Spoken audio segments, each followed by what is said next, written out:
Hello, Kurt Jackson with KJ Financial here with this week's Your Money Matters. And this week we're gonna kind of try to touch on all the stuff that's going on about the Syrian refugees, and we're gonna mix in a little illegal immigration too. And I'm trying to stay away from the politics of it and all that, and want to just I'm a money guy, okay? And I think you all, if you've been watching me or paying any attention to the stuff that I put out there, I think you know that. So I want to I want to weigh in on this from that perspective, okay? And I don't it's not a perspective that I've been hearing. So hopefully if you can set aside your feelings one way or the other, listen to this today and then see if that doesn't impact it or make you look at it through a different set of eyes, so to speak, okay? So it seems like, and I can't hardly blame everybody, but it seems like we're leading with our hearts, and we feel sorry for people in situations that are worse than ours, and that's commendable, and that's one of the best traits of Americans. But here's my question for everyone that wants to allow refugees in and that doesn't mind the illegal immigration. Now, please keep in mind, I don't have any problem at all with legal immigration, okay? And there's a big difference there, but my question I'm going to ask several times throughout this today is, how do you propose we pay for all of this? Okay. I want to put out there some facts from www.usdebtclock.org. Go there. It's got a lot of great information on a screen and it's constantly updated. The U.S. currently has a national debt of more than $18.6 trillion. Did you know that that the gross domestic product, GDP of the US, that means everything that we produce and sell is about $17 trillion. So doesn't that mean that our total debt is already more than we generate economically every year? So how do we pay for all this? Well, let's look at tax revenue. You know, tax revenue is up a little bit in 2015. The federal government has generated more than $3.2 trillion to date. Do you know how much the federal government has spent so far this year? More than 3.7 trillion. So that isn't that a $500 billion shortfall? And I know that, look, that number is lower than it was at the end of the previous administration and at the beginning of the current administration. But do you think that's because things are better? Okay. Would it surprise you to know that the biggest reason the deficit is lower is due mostly to population trends? See, this year and the next couple of years, there was a bit of a slowdown in the birth rate of baby boomers. So those that are currently hitting retirement age, think Social Security and Medicare, is the lowest it will be for the boomers. It's lower than it was, and it's much lower than it is going to be going forward. The nonpartisan Congressional Budget Office says the deficit will be more than $1 trillion in about 3 years, and that will continue as far as the eye can see. And that's assuming we don't have another another big financial collapse. But by the way, do you think that all that's going on in the world, especially with the heightened tensions we're seeing now, that there's a chance that some type of financial collapse might happen sooner rather than later? How do we pay for all of this? But wait, things are better, right? Unemployment's a little above 5%. So that means that there's jobs for all these refugees and illegal immigrants, right? Do you know how many people were employed in the US in 2000? About 154 million. Do you know how many people were employed in 2015? About 149 million. Pay attention to those numbers. So do you think the population today is higher or lower than it was in 2000? Would it surprise you to know that the population is 20 million more than it was in 2000? So if unemployment is so low, lower than it was in 2000, why are 5 million fewer people working and we have 20 million more people than we did in 2000? See, the official number from the government of unemployed is about 7.8 million. Okay. Would it surprise you to know that the actual number of unemployed is more like 15.2 million? Do you know why those numbers are so far off? See, the government no longer counts you as unemployed if you've gone through and used up all your 99 weeks of unemployment. Even though you might be looking for a job, they no longer consider you unemployed. So shouldn't the unemployment rate be 10% or more? So if the government was reporting the actual unemployment rate of 10%, would you still think there are jobs for all of these refugees that we want to bring in and all these illegal immigrants that we're allowing into the country?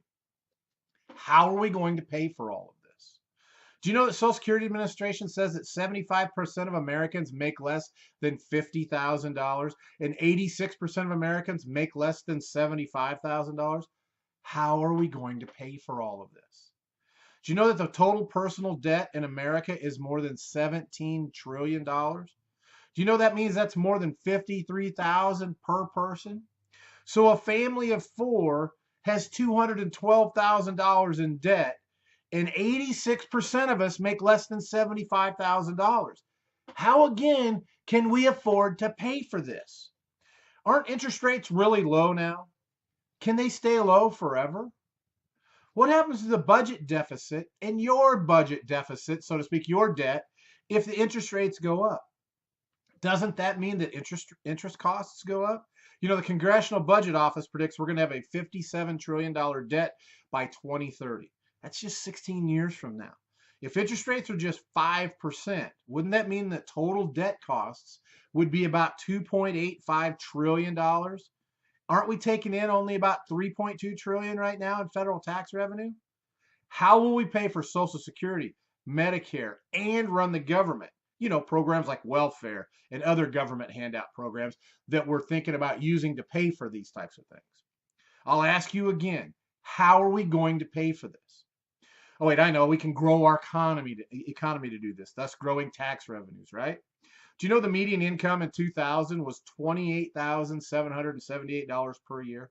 That means half made more, half made less. Do you know what it was? You know what it is in 2015? Would it surprise you to know that it's $29,030? Right, so that's what, $300 more? Did that amount even keep up with inflation? Did that increase keep up with inflation? So aren't we making less money today than we did then? How can we grow our economy if we're making less money than we did 15 years ago? The biggest spenders and earners in America today are baby boomers.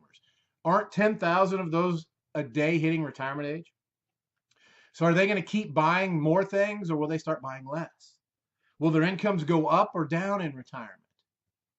How again will we grow our economy? Oh, wait, I know. If we just paid those minimum wage earners $15 per hour, that would do it, wouldn't it? Right? Well, first, let me ask you this. Since when did fast food and retail jobs, when were they ever supposed to be designed to be breadwinner jobs? Right? But let's just look at that. How much does $15 an hour give you? At 40 hours a week. Now, do you think that if people are being forced to pay people more, that they're going to be paying for overtime at those higher wages? No. So they're going to get a maximum of 40 hours work rate, right? That's $31,200 a year. Will $31,200 a year be enough to buy a house? How about a brand new car? How about pay for a kid's college? How about save for retirement? I'll ask you again, how are we going to pay for this? Oh, wait, we can raise taxes, right? All right, well, okay, remember GDP, gross domestic product, is $17 trillion. So we're collecting 3.2, that's all the money we bring into the country, all the money, all the revenue and everything that we generate. So we're collecting 3.2 trillion in federal taxes. How much are states collecting? About 1.7 trillion. How about cities? About 1.2 trillion. So that's a total of $6.2 trillion, which is 36% of what we make. But is that all the taxes we pay? How about utility taxes? You know, power, phone, cable, cell phone, right? And the list goes on and on. I've seen a list of taxes. There's literally hundreds and hundreds of different little taxes that they get us with. Would it make sense that if we added up all the taxes that we pay, it could be approaching 50% of our total revenue? Okay. What happens if taxes go over 50%? Doesn't that push us into a socialist economy where the government gets more than we do? Has any socialist economy in the history of the planet ever worked? Now, look, my mom tried to throw Germany up there when we were discussing this. While their economy may be more towards a socialist, it's not totally socialist, than we are here. Their overall tax rates are well below 50%. Once again, I'm going to ask you, how are we going to pay for this? Are you willing to pay more of your income? Are you willing to take in a family or two to live with you? If you're passionate about it, why don't you find a way to raise money about it? Find states and municipalities that'll work with you. Raise money and then help them settle there without tax dollars. Fund it with donations. But you better hurry, because One of the things that we're eventually going to be, I see eventually going to be on the chopping block is going to be charitable tax deductions. Okay. So you're not even getting a tax deduction for the charitable donations that you might make. It's my learned opinion that the U.S. has plenty of problems right here. Okay. I laid out quite a few of them right here. And so it isn't just because that some of us oppose bringing in refugees and allowing illegal immigration to continue because we're racist or we're against a religion. For some of us, like me, I'm worried about it from a fiscal point of view. And I'm not sure that all of you out there that are in favor of it are thinking about it from that aspect. And shouldn't we? Okay. If you're still watching, you might be wondering why I went through all the time and effort to put this together. Well, quite frankly, all these issues are something that we must face, whether we let refugees in come here or not, whether we continue to let illegal immigration happen as it is.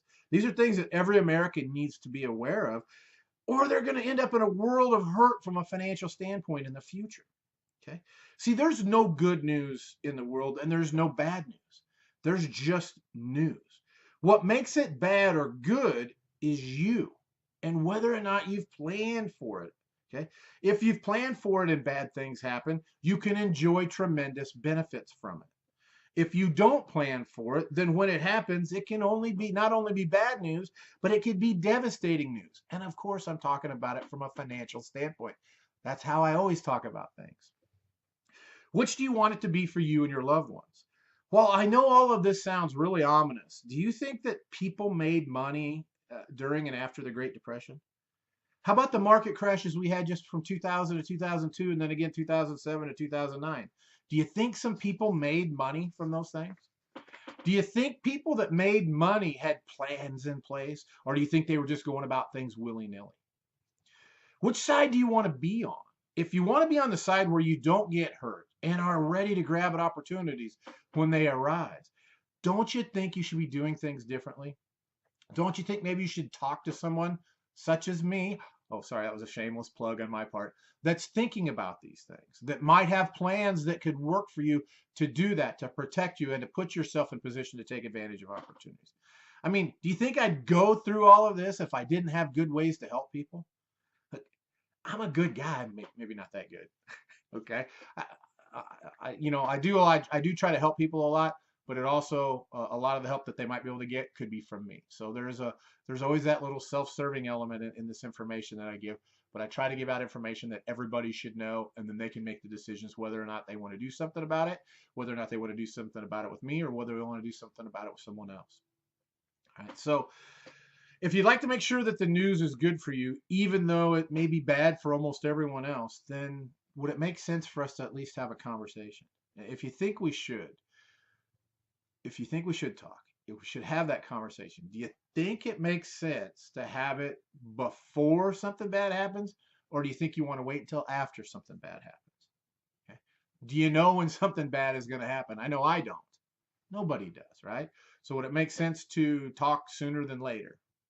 That's up to you. My direct number is 816-582-5532. My email's Kurt at KJ Financial. It's Kurt with a K, K-U-R-T, at kjfinancialonline.com. It's up there on the screen. Let's talk. Look, when we talk, all we're going to do is talk for about probably 30, maybe 45 minutes if you want. Well, I can stop it at 30 minutes if you want to cut. I'll let you know when the 30 minutes is up, and if you don't want me to continue, we won't continue. And then nothing's for sale, so leave your money, you leave your checkbook at home. And I'll guarantee you this, when you walk away from our conversation, you're going to have a lot better idea of the things that you need to be doing to put yourself in a better position. And then you can make that decision whether you want to do it on your own, do it with your current advisor, one that apparently hasn't been telling you about these, or you wouldn't be here watching this, right? Or if you want to help, if you want me to help you, it's up to you. Okay. Hey, thanks for tuning in. As I said last week, these are going to be kind of sparse here for the next few weeks because I'm going to be studying to get my Series 65 license. Some more changes in the government that are forcing that issue upon me if I want to continue doing what I'm doing and helping people. So it'll be a little bit sparse here during the holidays, which is all right because everybody's usually pretty busy anyway. But I wanted to get this out because I thought it was really important. Hey, thanks for tuning in. If I don't talk to you before now and then, everyone have a Merry Christmas and a Happy New Year.